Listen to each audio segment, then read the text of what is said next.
इतनी तेज बारिश अचानक कैसे शुरू हो गई? मुझे भी समझ नहीं आ रहा बेटा। मौसम तो साफ था। मीठी बारिश से डर रही थी और रानू का मन अनजानी चिंता से भर गया। बस तुम्हारे पापा जल्दी घर आ जाए। हमारे लिए यह बारिश बहुत खतरनाक हो जाती है। आ जाएंगे माँ। मेरे पापा बहुत बहादुर है। बारिश की हर बूंद के साथ जंगल में डर भी बढ़ रहा था।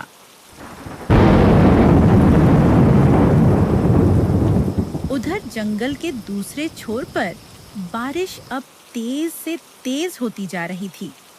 पेड़ों की डालियां झुक रही थी और रास्ते कीचड़ से भर चुके थे। इसी बारिश में जग्गू घर लौटने की कोशिश कर रहा था। हे भगवान, आज फैक्ट्री में काम ज्यादा हो गया। ऊपर से ये अचानक शुरू हुई बारिश। राणो और मीठी मेरा इंतजार कर रही होंगी। जग्गू अपने पंख फैलाकर तेजी से उड़ने लगा, लेकिन बारिश की मोटी बूंदें उसके पंखों को भारी बना रही थीं।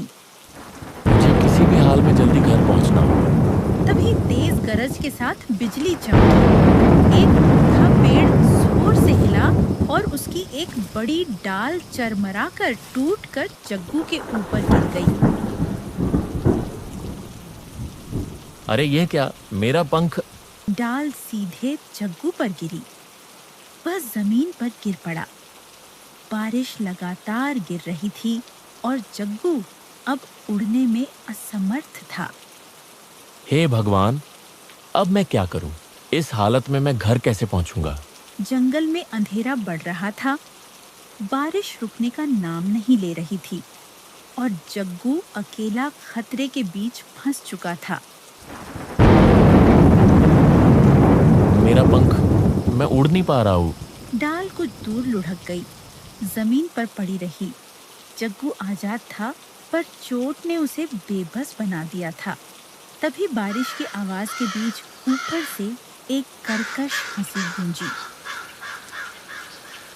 लगता है आज किस्मत तुम्हारे साथ नहीं है जग्गू।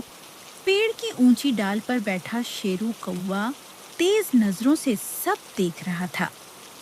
उसकी आंखों में दया नहीं, सिर्फ चालाकी थी। शेरू, अगर तुम सच में ताकतवर हो तो किसी की मदद करना भी सीखो। मदद? इस बारिश में हर कोई अपना फायदा देखता है। देखो जग्गू, मैं तुम्हें यहाँ से बचा सकता हूँ, लेकिन बदले में मुझे कुछ चाहिए। क्या चाहिए तुम्हें? तुम्हारी पत्नी राणो का पहला अंडा। कभी भी नहीं।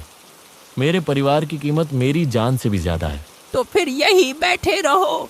घायल पंख, तेज बारिश और भूख, ये तीनों मिलकर तुम्हारा फैसला बदल देंगे। नहीं, मुझे झुकना नहीं है। कोई ना कोई रास्ता जरूर निकलेगा। और तभी बारिश के बीच किसी और पंखों की मजबूत आवाज सुनाई दी।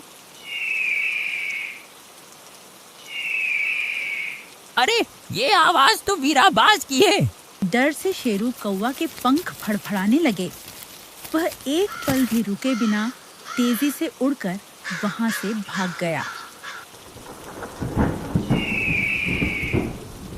अगले ही पल वीराबाज जमीन पर उतरा। उसकी तेज आंखें चारों तरफ देखने लगीं। लगता है बारिश ने आज शिकार खुद ही सामने रख दिया।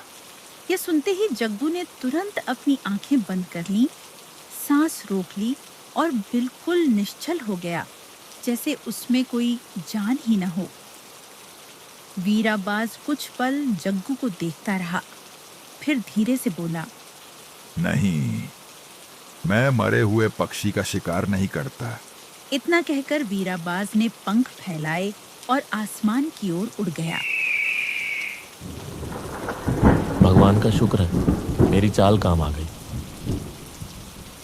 बारिश अब भी तेज हो रही थी और रानू के दिल में तूफान भी थमा नहीं था।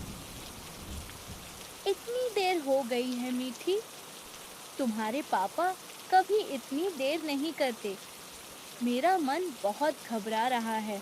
माँ पापा बहुत समझदार है, वो जरूर लौट आएंगे। भगवान उन्हें कुछ नहीं होने देंगे। मीठी यह कहते हुए खुद भी कांप रही थी, लेकिन माँ के सामने मजबूत बनना चाहती थी। बेटा, अगर जंगल में तुम्हारे पापा को कुछ हो गया तो हम दोनों। नहीं माँ, ऐसा मत कहो। पापा ने कहा था ना, मैं लौटूंगा चाहे कितनी भी बारिश क्यों ना हो। घोंसले में कुछ पल की चुप्पी छा जाती है, बस बारिश की आवाज और दो धड़कते दिल। हे भगवान, मेरे जीवन साथी को सुरक्षित वापस भेज दो। अगर वो लौट आए तो मैं मंदिर में बहुत से दाने चढ़ाऊंगी, बस, और मुझे कुछ नहीं चाहिए। तभी दूर से हल्की सी पंखों की फड़फड़ाहट सुनाई देती है। माँ, क्या आपने सुना? हाँ, लेकिन डरती हूँ कहीं ये मेरी कल्पना तो नहीं। माँ बेटी दोनों की नजरें एक साथ अंधेरे आसमान में टिक जाती हैं। वो इंतजार जो हर पल और भारी होता जा रहा था।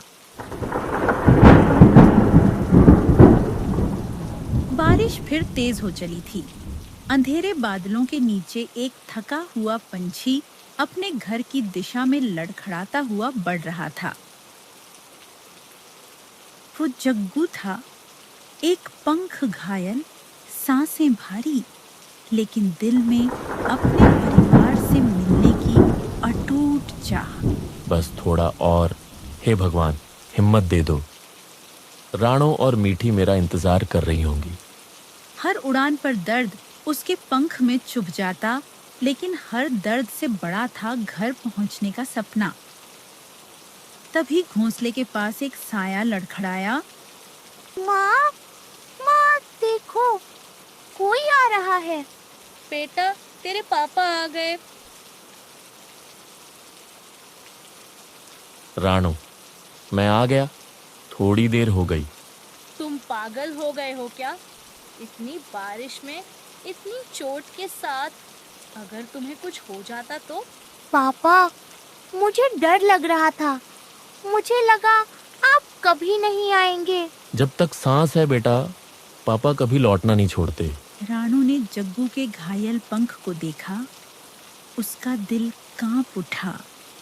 ये पंख, इतनी गहरी चोट कैसे? जंगल ने आज मुझे एक सबक सिखाया है।